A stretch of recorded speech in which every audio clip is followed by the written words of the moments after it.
Hello, good afternoon, everyone. This is Kira Zeidelman with the NARUC Center for Partnerships and Innovation. Welcome to this webinar under our innovation series on advanced transmission technologies and modernizing the U.S. transmission infrastructure. I'm now going to turn things over to Chairman Thalberg for an introduction, and I'd like to thank all of our speakers, Chairman Thalberg, and all of you for joining us this afternoon. Chairman Thalberg?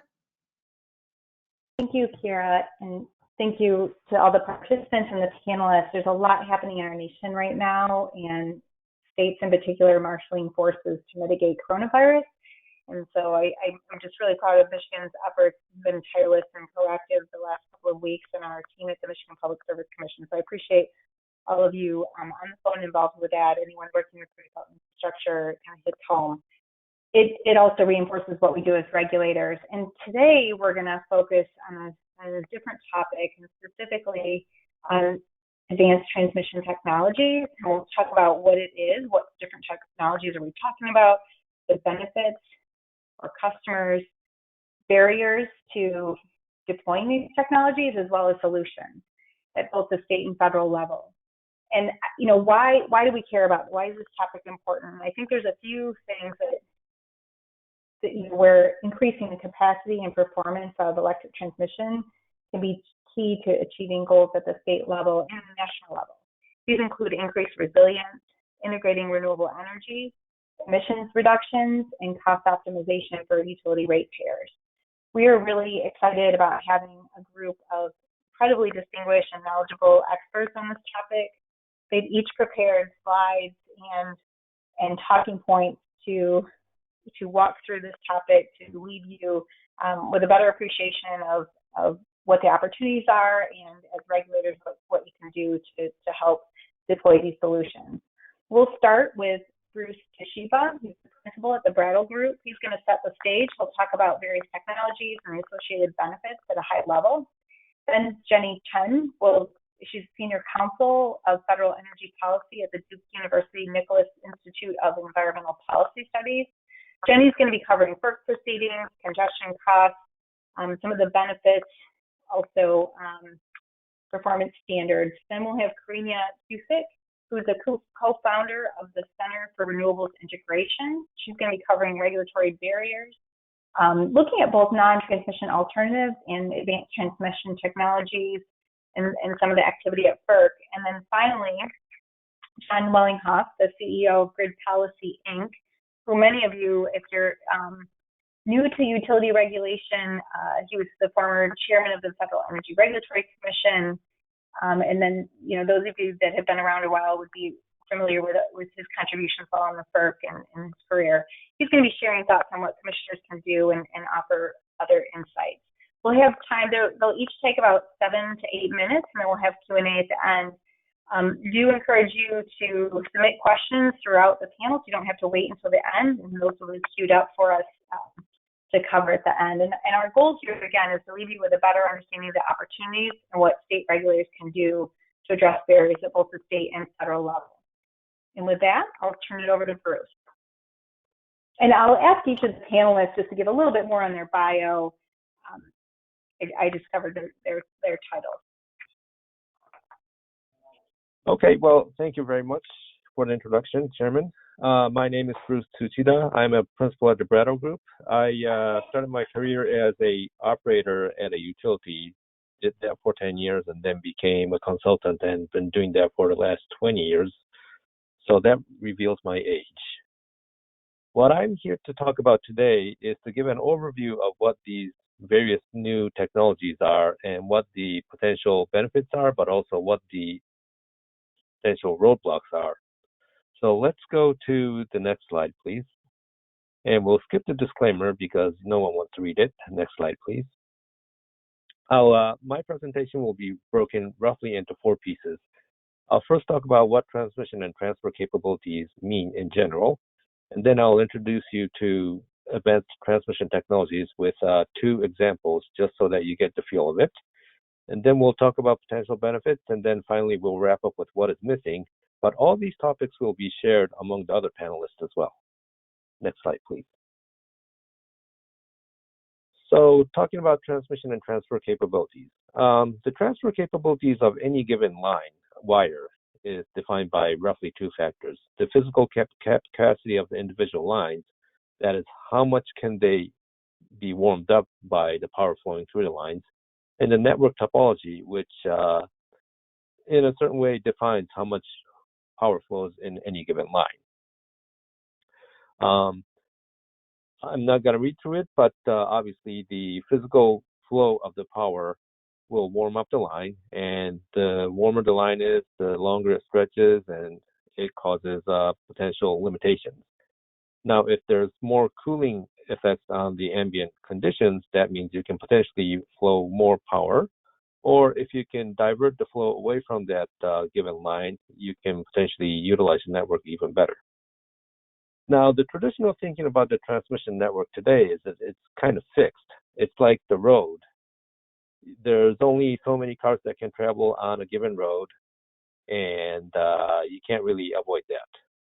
But when you think about driving in the road, many of you have iPhones or GPS of some sort, and using that actually allows you to avoid the congested areas on the road, and it allows you to have a more efficient driving on the same roads, although there are cases such as in the morning rush time where you can't really do much. But in a lot of other times, you can utilize roads a little bit better with advanced technologies. And so the question becomes, are there similar technologies that allows for such innovations in the transmission operations?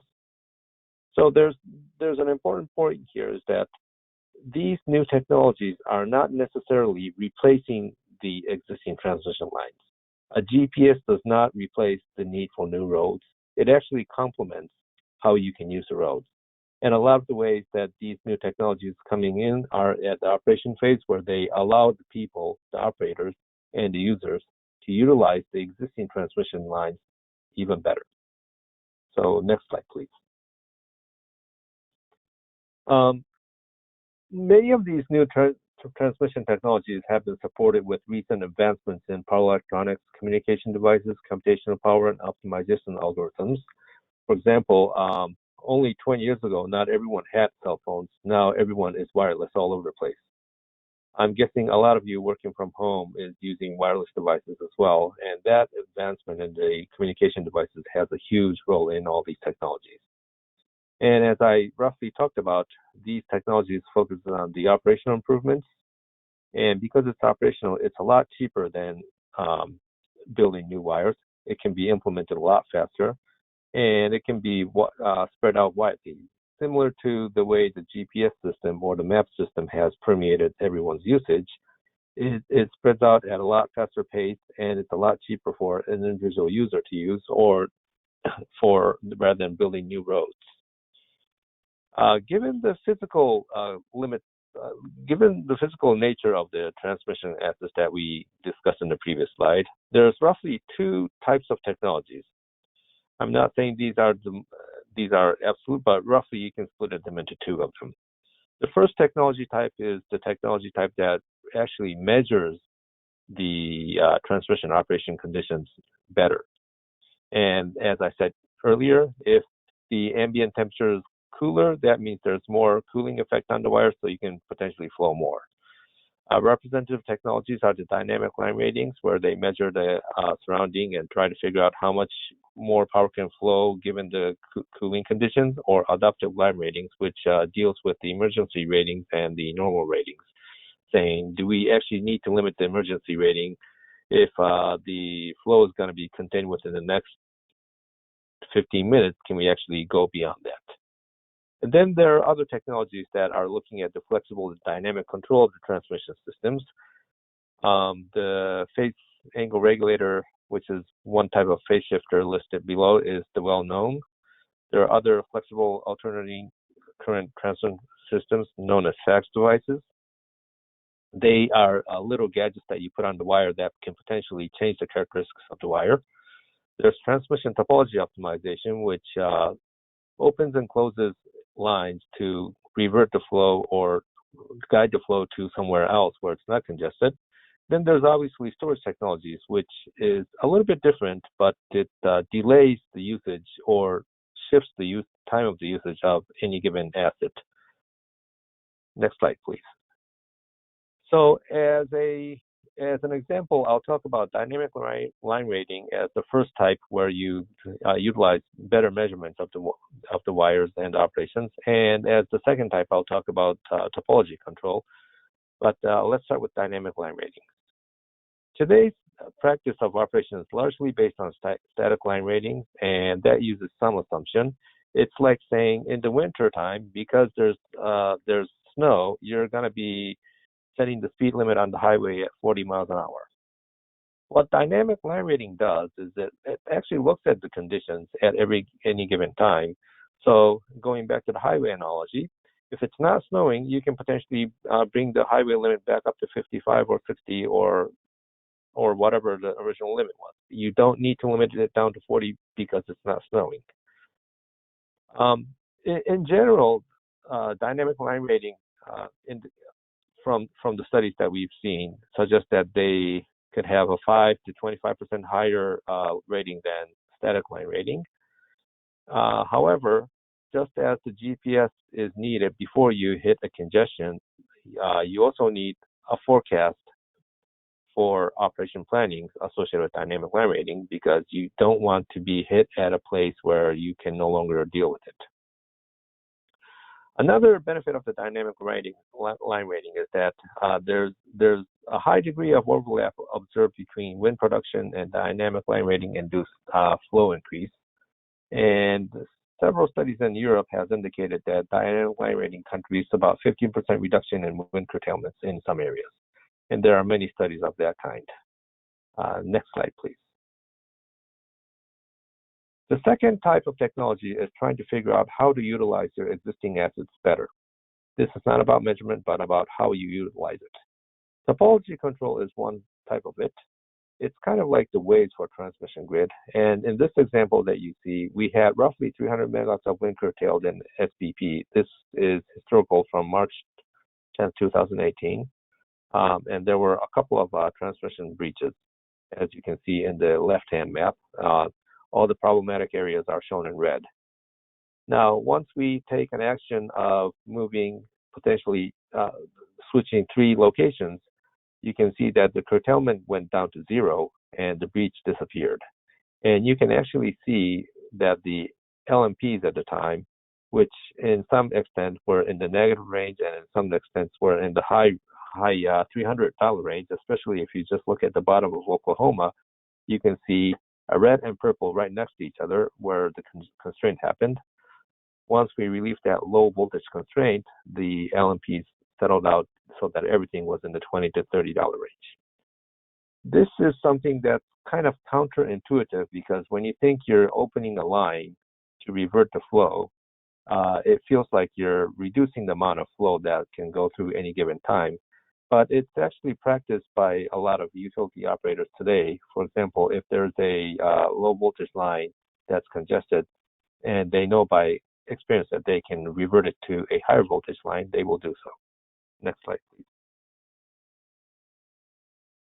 So the potential benefits. I list a lot of benefits here, but in general, these technologies, if deployed widely, do have a significant amount of benefits. And if you look at the benefits that the different case studies show, they're in the $10 to $100 million, hundreds of $1 million range, which is roughly equal to the operational benefits of an RTO or ISO operated regional market spring. They reduce congestion, they help with renewable integration, they complement new investments, because when you're trying to build new lines, you always have to take out lines or have maintenance on those lines. And these technologies can actually help with the construction of new lines, or actually help with the gap until a permanent solution is achieved. There's other benefits, such as being aware of the system, because until now you were blindly believing on what is the static rate, but now you know exactly what rate it is. Next slide, please.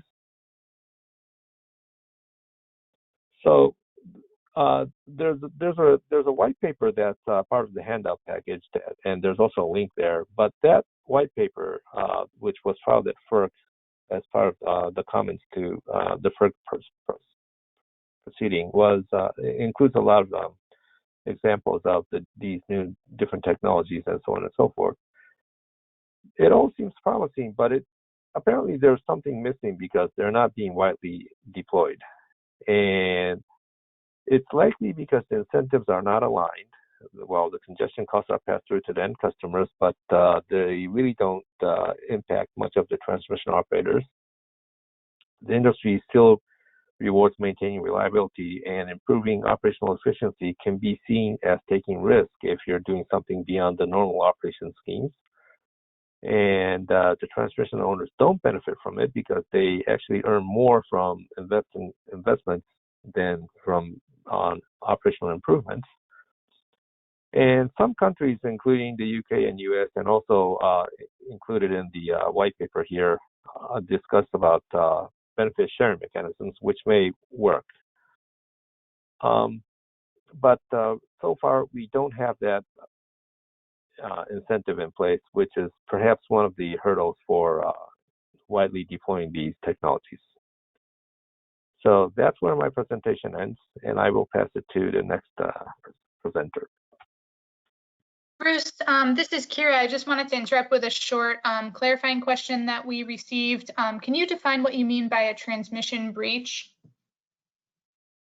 Yes, can we go back one slide or two slides, I think? I'm guessing the question is bridge the gap until permanent solutions can be achieved. Is that the bridge that you're questioning? No, I think actually if you go back one more slide to the map that was shown. Breach. Yeah. Yes. Yeah, that's just saying it's overloaded. The breach language is an SVP specific language. Thanks. So the flow is trying to violate the thermal limit.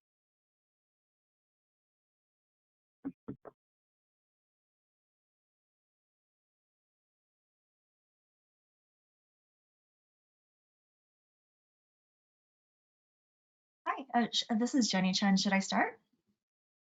Oh, sorry, I was on mute. Yeah, this is Sally Talbert. Thanks, Bruce. That was great.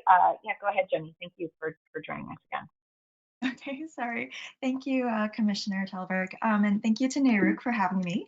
My name is Jenny Chen. I am with the Duke Nicholas Institute for Environmental Policy Solutions. And if you go to the next slide, I'm tasked with covering the opportunities, the barriers, as well as some definitions and the existing federal policies and how they've done so far. So going to the opportunities, we're looking at billions of dollars that will be spent on transmission in the coming years. But for the most part, utilities are building transmission with decades-old technology. And with the building process taking years and financial incentives still encouraging utilities to spend more on infrastructure, we can actually do a lot better. And a lot of these assets will be up for 40 years or more.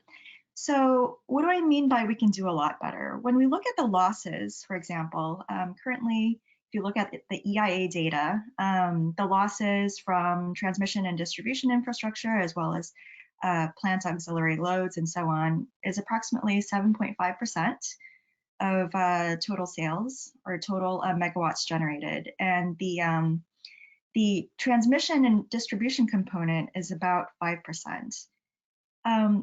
Minnesota actually did an interesting study about how much of these losses can be mitigated, and their study suggests that about 30% of these losses could be reduced. So there's significant potential there. If we also look at how our transmission lines are being used, just based off of a survey that was conducted during peak, and this was in 2015, about 20% of the line capacity was used. And then at the same time, electricity that's injected into the grid doesn't necessarily flow in the direction that we want it to flow. It spills in every direction. And as Bruce mentioned, the congestion costs are quite high. And in particular, when we think about congestion at the seams, there's a lot of bottled up clean energy or carbon-free energy that's stuck in the middle of the country that can't get out. So there's definitely a lot of opportunities for improving the way we build transmission. Next slide, please. So I'm going to talk a little bit about the definition for the various technologies that we talk about today. And Bruce mentioned and went into detail on the benefits for a few of them. The Energy Policy Act of 2005, Section 120, 1223, goes through a list of 19 categories of advanced transmission technologies. And the 19th category is a catch-all. So there are tons of technologies out there that go to better conductoring. These are conductors that could help carry more electricity while using the same rights of ways, that also reduce line losses, and that could bring on, that could potentially widen some of those electricity corridors that you could take to bring wind to demand centers. It also covers high voltage DC technology. So we're talking about technology that could be helpful on an interregional basis. It covers storage devices. I didn't list it all here, but the point is that there's a wide variety of technologies, and it's very difficult for each of the various companies that have these technologies to think about, okay, what proceedings are out there to build transmission, and where should I be proposing things? So we have to think about, as we think about regulation, who has the information as to where the biggest inefficiencies are on the transmission distribution system, where are the most cost-effective improvements, and how do we incentivize the parties with that information to come forth and say, hey, you know what, we've got this issue, and potentially here are some solutions to that problem. Next slide, please. So some of the wider barriers, some of the barriers to wider deployment, Bruce also mentioned, but the key one is transmission cost recovery. So if you have a system where the transmission and distribution owners are incentivized to build out more because they can earn a percentage of the capital investment back, then they might not invest in technologies that are less capital intensive, but might require more operational expenditures, for example. So if we have something that is earnings based on cost of service recovery, doesn't really provide those with the information with the right incentives, essentially, to deploy that lower cost capital expenditures. So another issue, broad bucket of issues, would be informational barriers, and this goes to the point that I just made. Transmission and distribution owners have the information about where the biggest inefficiencies are on their system, and so incentivizing them to identify these problems and look for solutions, instead of relying on third parties that might have these solutions to try and figure out where the problems are, doesn't, the informational barrier is also a problem to these third parties from being able to propose these good solutions. The next category is planning processes. So when we think about how regional transmission organizations or even non-RTO areas, regions, when they identify a transmission need, they're doing some modeling and they're looking at reliability issues, congestion issues, maybe market efficiency, and sometimes even public policy driven transmission needs. But the issue is it takes a lot of modeling, and they're usually identifying pretty large problems.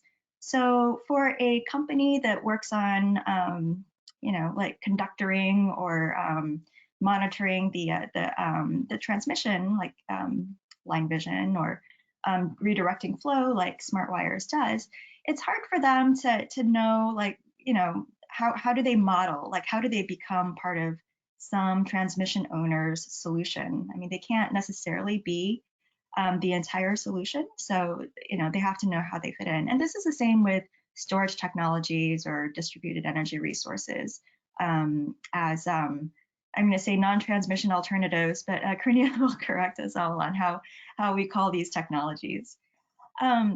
Okay, so I need to get going. Sorry to be so slow, but there's also a conservative mentality people's careers are on the line. People, company reputations are on the line.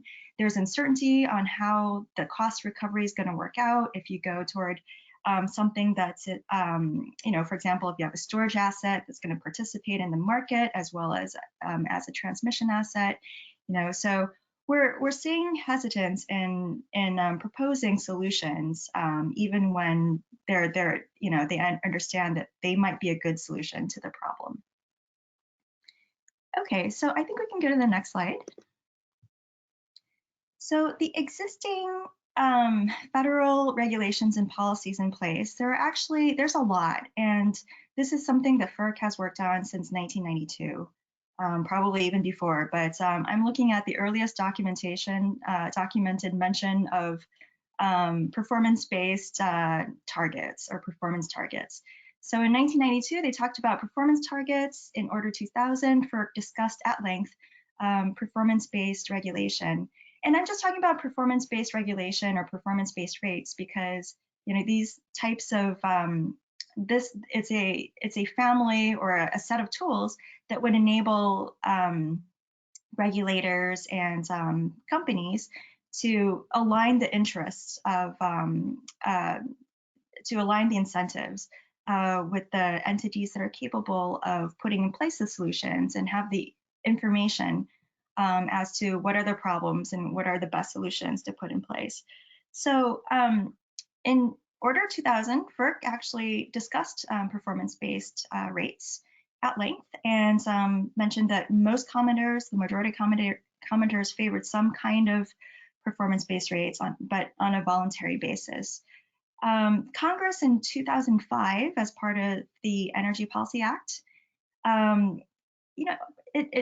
if you read the text of the legislation, it really sounds like they required FERC to pursue it because they said that they directed FERC to establish by rule incentive-based, including performance-based rate treatments to benefit consumers by ensuring reliability and reducing the cost of delivered power. But FERC, when it issued Order 679, really looked to more of a ROE adder approach. And so it's incentivizing good behavior, but not necessarily penalizing behavior that doesn't hit the target. So FERC has now issued a notice of inquiry that's seeking to revise these ROE adders, but it's still incremental in my view compared to what a more fundamental alignment of incentives would look like. Energy efficiency standards could also help, but DOE only has one lonely energy efficiency standard for for distribution transformers, and that's it. So a system-wide performance target could help identify low-hanging fruit and drive innovation. We have a lot of work to get there, but John and Karinia will talk a little bit about solutions that we could pursue in the interim. Thanks. Thanks, Jenny. Appreciate that handoff. My name is Karinia Cusick, and I am one of the co-founders of Center for Renewables Integration. My background is actually coming at this from a combination of policy, although I'm not an attorney, but have a lot of policy experience working on implementing renewable energy policy, and also as a developer of energy storage projects. So I've got a lot of energy storage experience. That's somewhat of my sweet spot, and that's where I end up working. In 2017, CRI teamed up with John's company, and we've been teaming on this since, of working on these issues of figuring out, what are some of the barriers to these advanced transmission technologies, and with a bit of a focus on storage. Although, of course, we, are looking to figure out what can be done to advance any of these technologies that Bruce has been talking about. So Bruce covered off some great examples there of dynamic line rating and flow control. And I love that analogy, Bruce, that, Waze or GPS for the road system. If you think about adding energy storage, and it is specifically one of the technologies that is included in EPAC 2005, and enumerated by Congress as an advanced transmission transmission technology. I wouldn't quite so much call it, GPS or Waze. Think of it as like one of those lanes that opens up, sort of those rush hour lanes, one way going into the city in the morning and one way coming out of the city in the afternoon. So it's kind of a little bit of an analogy of how, if we're continuing with that road analogy, how you would think about storage. There are some great case studies on how storage is, and also distributed energy resources are being used in lieu of transmission. The Oakland Clean Energy Initiative out of Oakland, California is a great example where just given the topology of Oakland and the cost of building or, getting to it from under, going across the San Francisco Bay, it was cheaper to look at using energy storage and a combination of upgrades and also using solar in lieu of running a new transmission line. And they were looking at either a 115 or a 250 kV transmission line. So these are, not small lines. Bonneville Power is another great example where they canceled a 500 kV line because of the fact they're using peak reduction DR technologies. Germany, this is going now a case study looking a little bit forward, but Germany is looking at using 900 megawatts of energy storage for transmission services and having that online in 2025. They're solving all their wind power in the north and all the load in the south problem. And people don't like transmission lines and they're really expensive to build. Also, you're seeing assets getting built that are sort of Moss Landing in California. PG&E contracted for that is a big example where, you're seeing the fact that actually that's actually replacing a reliability must run. So it's not just generation, it's actually driven by transmission constraints. Next slide. So as Jenny mentioned, we use these terms non-transmission alternative and advanced transmission technology a little bit interchangeably, and we shouldn't. So your solar system on your house that you put in because of the fact that you wanted solar, no, that's not a transmission asset. Doesn't automatically make it a transmission asset. An asset that basically is dispatched by the grid operator, is designed and built in order to fulfill a transmission need, and therefore is compensated as transmission, but it happens to be a dynamic line rating technology or a storage technology, that is an advanced transmission technology. A collection of solar systems, in a community that were, not designed to meet a transmission need. Those are NTAs. Those are often taken into account by the ISO and future load projections, but they're not included in transmission plan for cost recovery. Next slide.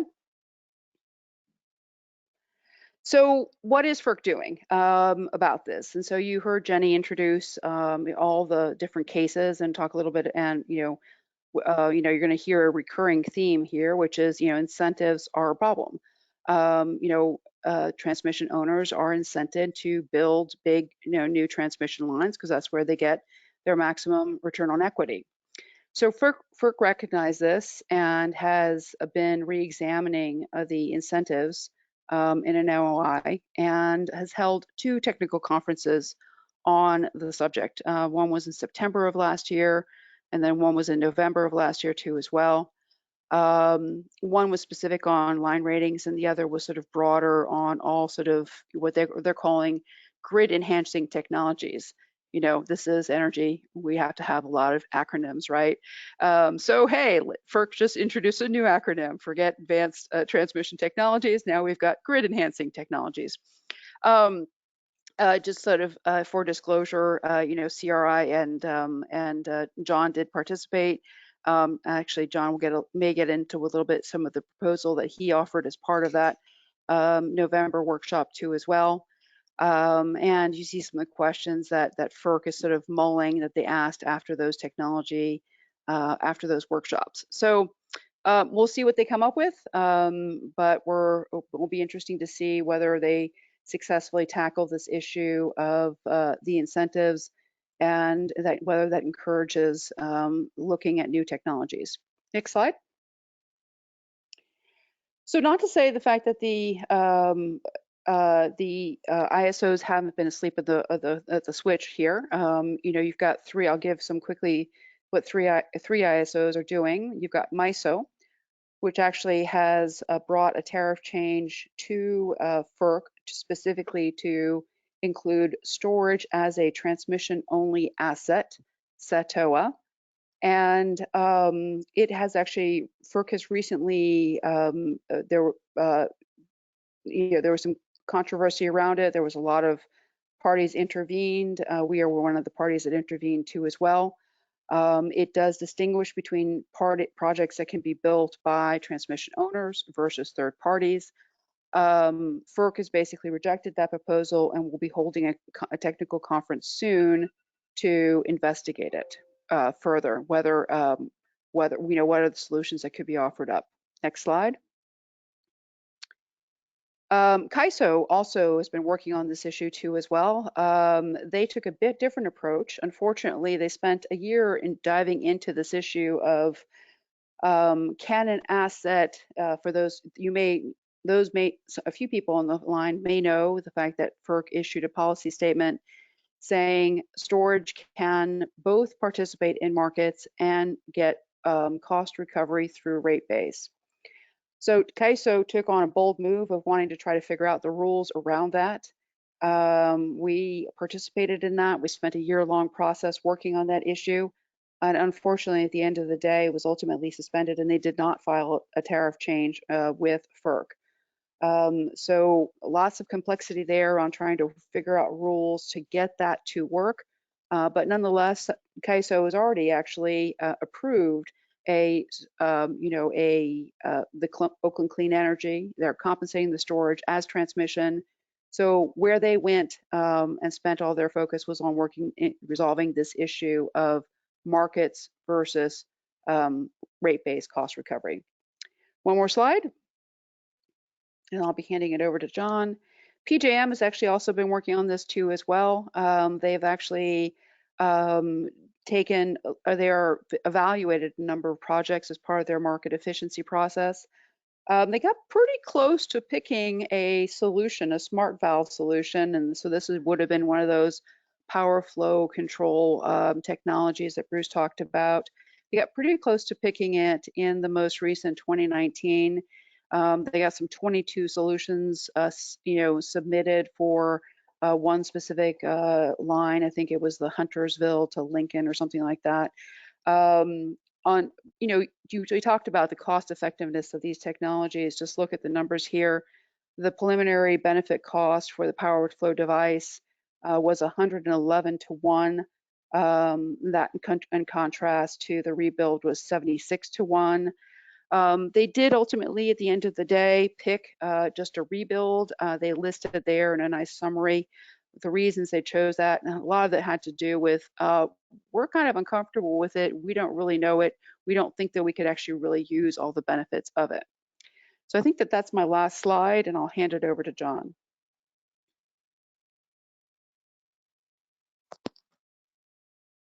Thanks, Karenia. Appreciate it very much.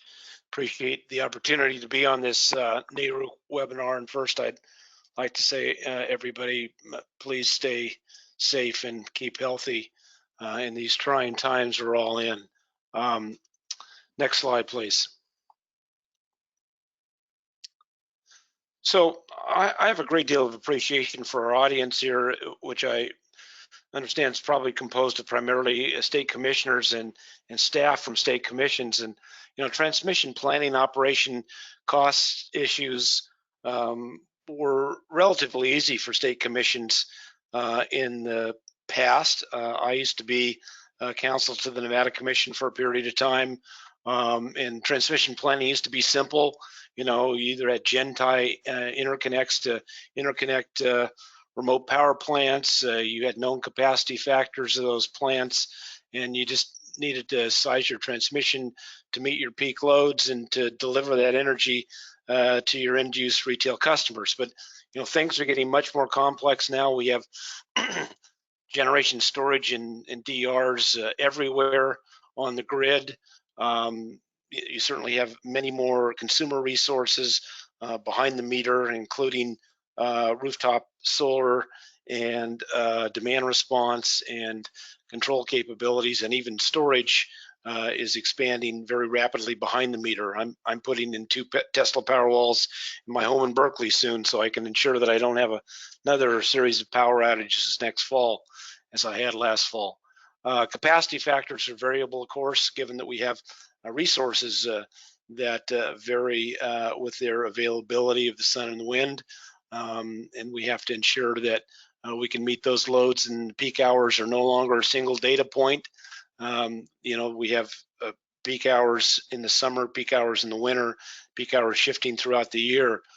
So trying to plan for all that and ensure that we have adequate transmission to meet all that is increasingly difficult, certainly at the bulk power level, but when the costs flow down to state commissions and to consumers, we're seeing, you know, it really hitting the wallets of consumers very significantly, and the transmission portion of costs is expanding very rapidly overall for consumers. So that's the difficulty for all of us. Next slide, please. So Karenia had talked about this some, as did Jenny, with respect to what FERC is doing in their FERC procedure. The most important thing currently happening is this NOI on transmission incentives, Order 679, and you can see what happened there. And then procedurally, and also there's been some workshops that relate to that on these grid enhancing technologies that I'll talk about in a little bit more detail here.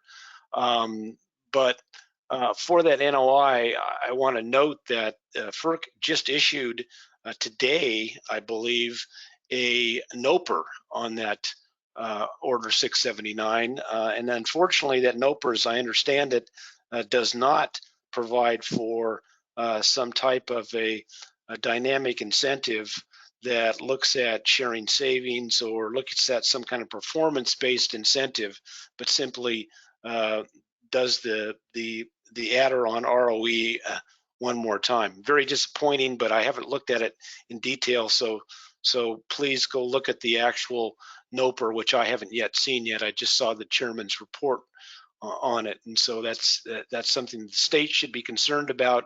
If the states are concerned about transmission costs, they should work to do something to get FERC to put in some kind of performance-based incentive for transmission.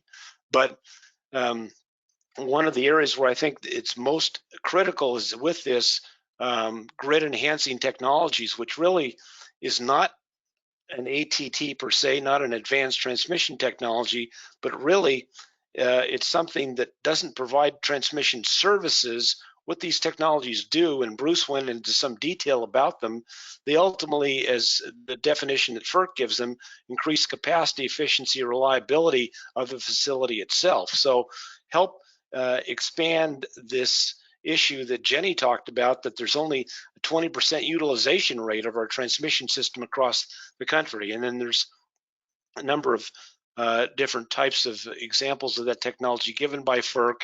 And really there's no effective incentive to install those things now. We're not paying transmission owners to be more efficient.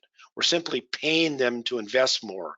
So they pick the higher cost investment rather than picking the most efficient investment that makes the system most efficient. And I think really that's why we do need a performance-based shared savings type incentive, which was something that I actually proposed to FERC in the GETS workshop. Next slide, please.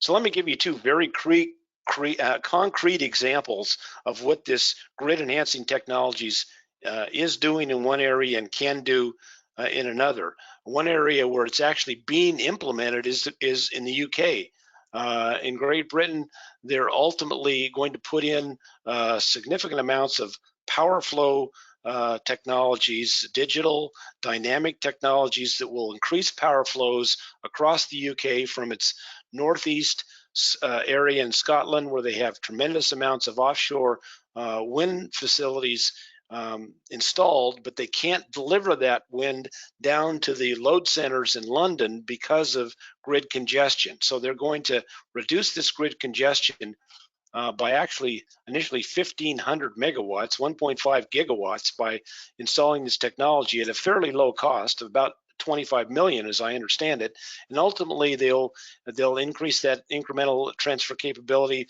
by as much as 4,000 megawatts using this technology, and have capital cost savings by doing that of between 165 to 400 million. That's how much they save by using this technology instead of using traditional technology, and there'll be billions in annual congestion cost savings, and of course the deliverability of these low-cost renewables will help the UK meet its low carbon goals as well.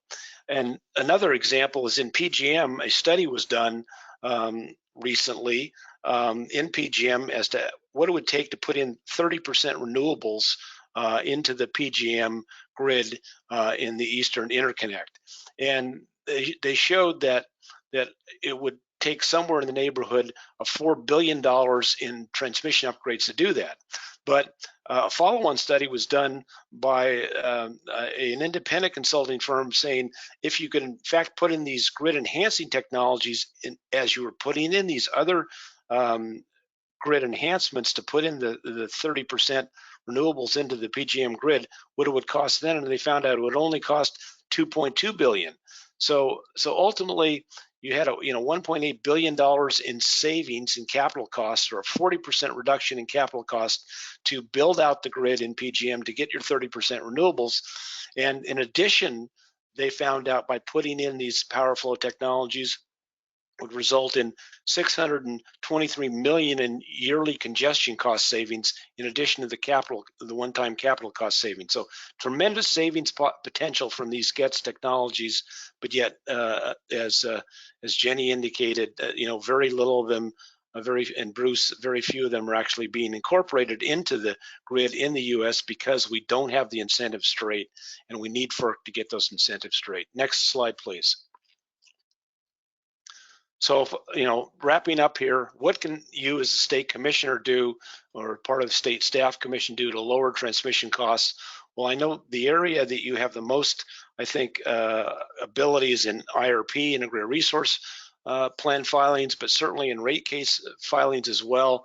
You need to make your utility justify, provide for you the current utilization factors of their transmission and distribution system both, and also justify those factor rates. And I think you'll find out that those rates are much, much lower than they should be if they started incorporating some of these advanced technologies. And these technologies can be put on, in some instances, both at the distribution level and at the transmission level. So have them establish goals and strategies for improving those utilization factors, and then make them provide you with current T&D congestion cost data. And that data, I think, will shock you as to what the congestion costs are, because we don't have an efficient, effective transmission system, and require them to establish goals and strategies to reduce those T&D congestion levels. And if they don't, lower their rate of return. You can do that. State commissions have the authority to do that. I know you think, FERC has exclusive authority in the transmission area. Well, you do to some degree, but you certainly have the power of the purse on the overall rate of return for your utilities at the retail level. And so if they're not following, your requirements with respect to achieving these goals, you can actually do something about that. And ensure that they provide you evidence of incorporating these advanced transmission technologies that can lower costs overall, and also the GETS technologies that can improve efficiency of the system. And make sure that they're including in the review and analysis in the planning process overall. So with that, I'll turn it back to you, Chair Talberg. Thank you. Thank you very much. That was great. I want to see, I think that Kira has a question that was queued up through the webinar chat function, and just encourage you, if you do have questions, to submit them through that. And I do have a few if we don't have any additional ones from the audience. So go ahead. Sure. Thank you, Chairman Talberg. I had a clarifying question that we received for Jenny.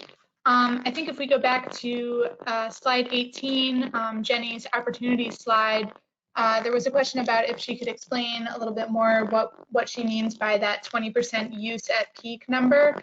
I believe John referenced it as well. Yeah, sure. So this was based on proprietary data from one of the companies that manages monitoring equipment.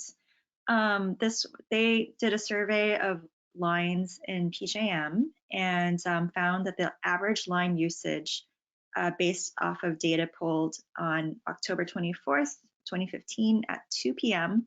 Was on average 20%. So there are some lines that are, if they're congested, they would be much higher than 20%. But if you were to go through and average all those lines, then it was 20. Does that Just help? maybe a follow-up on that. While we're on that slide, this is Sally, the bullet 2 talks about T&D losses being around 5%. And just curious if you or the other panelists have any insights on parsing that between the transmission and distribution in terms of contributions to the losses relative between those two. Yeah, so that's EIA data. I don't know. Yeah, I would have to look a little bit more deeper to see if it's Okay. parsed the two. But yeah, it's from EIA. I mean, generally, would you say distribution is going to be higher losses? Oof. Fair?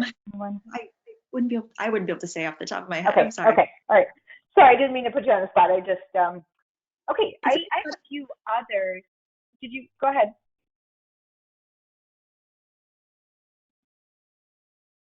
All right. So I've got a question for Karina. If you want to talk a little bit more about the Cal ISO, you talked about the complexity as they were working through the issue of storage as a transmission asset, and specifically the function serving as both the rate-based transmission asset as well as market participant and associated revenues. Talk a little bit more about the complexity. Like, why did it sort of fall apart? Or why was it suspended? Do you anticipate them to pick that up again? Just a little more context on that would be helpful. Sure. So I'm dusting off the brain cells here as to why it was suspended. It actually had a lot to do with how they were dispatching the orders and how they're dispatching assets into the market. And they had some, when they were looking at their tariff, which is the NGR, the non-generator tariff, which allows assets to participate. For utility-owned storage assets, the market signals that the NGR tariff would send out, there was some concern about how that would then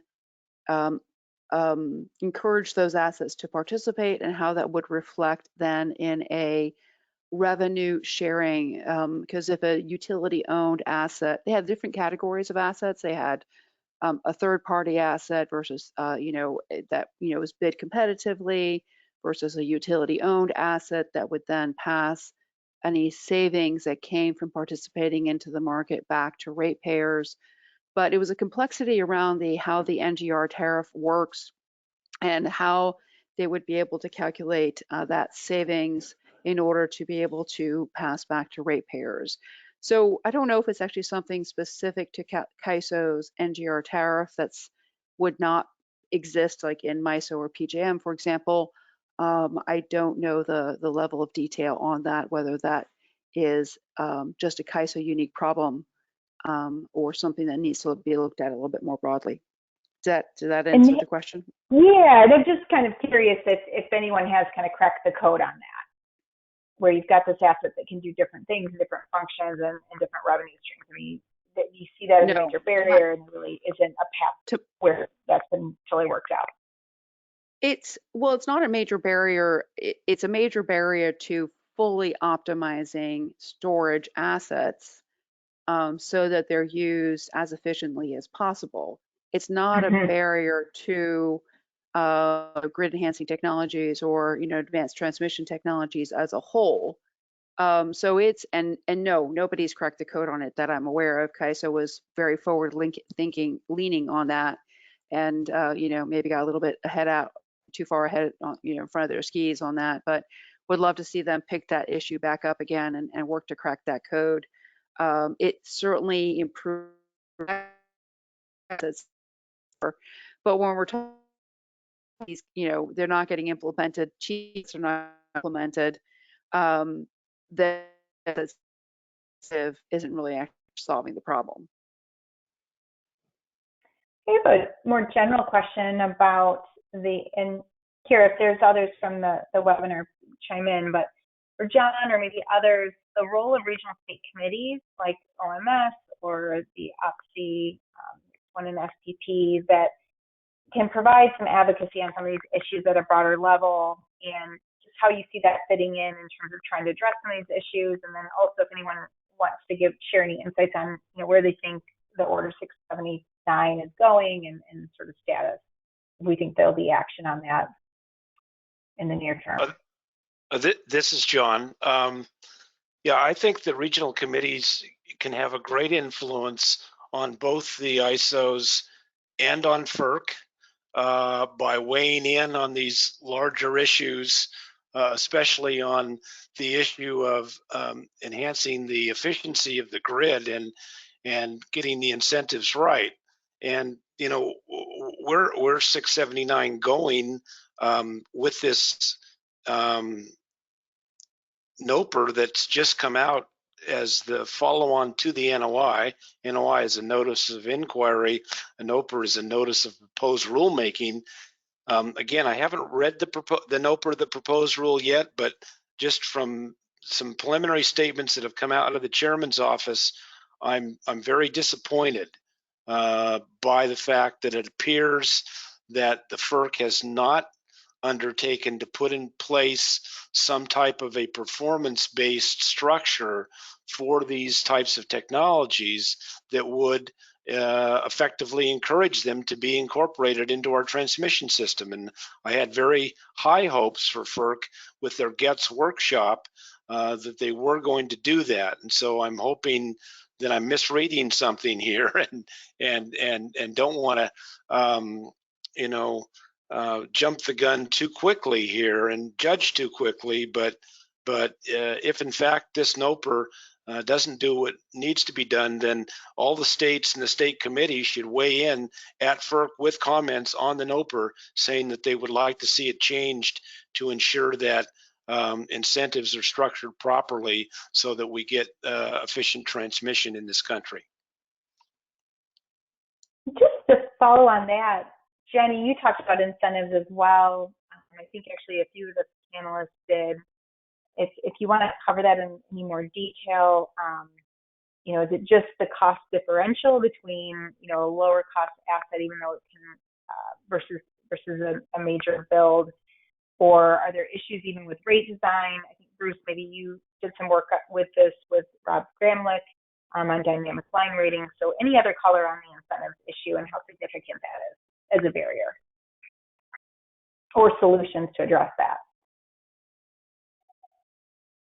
Yeah, maybe I can just add a little bit to Chair Talberg's question, as well as on this issue more generally. But like, for example, the question, are most of the losses at the T or D level? Hopefully the utility or the transmission owner should be in position, if they had monitoring devices, should be in position to provide regulators with that information. And so certainly the incentives at minimum, we should be incentivizing the utilities or the transmission and distribution system owners to provide more information so we can better understand like what kind of opportunities there are. And I did look through the EIA data. It doesn't break it down, but the EIA data does do a nice job of breaking down the T&D losses between the different states. And so one thing that I'm going to the previous question, one thing that the state regional committees could do would be they could take a look at their own losses in their states, and they can get together and think about, well, okay, I mean, is this a problem for us? Do we think that there's a lot of potential to, and there probably is, to improve things, and what can we do to work with the regional transmission organization to improve on this? So I think that they definitely could drive solutions even outside of this FERC process, especially since the FERC process was at best a little bit, it really only went to, for the most part, ROE adders, and it didn't seem to go as far as the shared savings types of proposals that that John had mentioned, and that was also proposed by Rob Gramlich and others. Okay, and just real quick, I think we have one more from the audience. Kira, if you want to tee that up. Yes, we received a question about advanced transmission conductor technologies. A member of the audience mentioned that there was a lot of interest in research and development about a decade ago, but he's not hearing much about it today. So if any of the panelists could speak to where we are with advanced transmission conductor technologies. They've been around for a while, and so there's a study from Minnesota that goes into kind of a bottom-up study, and it identified amongst the various technologies, better conductors, for example, as well as 2 other technologies or 2 other improvements, and I think based off of the what the study was able to find, it came out with the result that about you can improve losses by 30%. So I sent you the link, and we can certainly circulate the link for that study that was done in Minnesota. But they're still around, and they do bring about additional. They can bring more renewables online with the existing infrastructure and lower line losses, and thereby decrease carbon dioxide emissions. So that's all I have. Great. Well, thank you all for your great insights on this, and to NARUC for organizing this panel and inviting me to join you. I want to just mention a couple of things. I think the slides will be available on the website. Is that correct?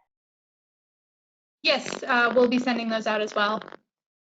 Okay, and then there are some resources as well. I know Brattle did a white paper, and this is just a really distinguished group. The contact emails there on the screen, and will be in the end of the presentation in case you have follow-up.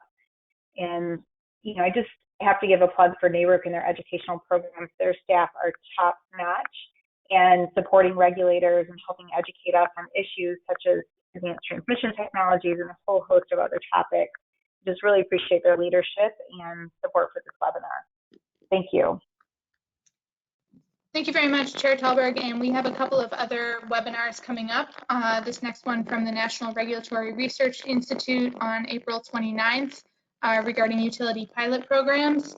And if we go to the next slide, we have a number of upcoming NARUC webinars in this innovation series on resilience and recovery in Puerto Rico in April, carbon pricing in May, and energy efficiency savings in June.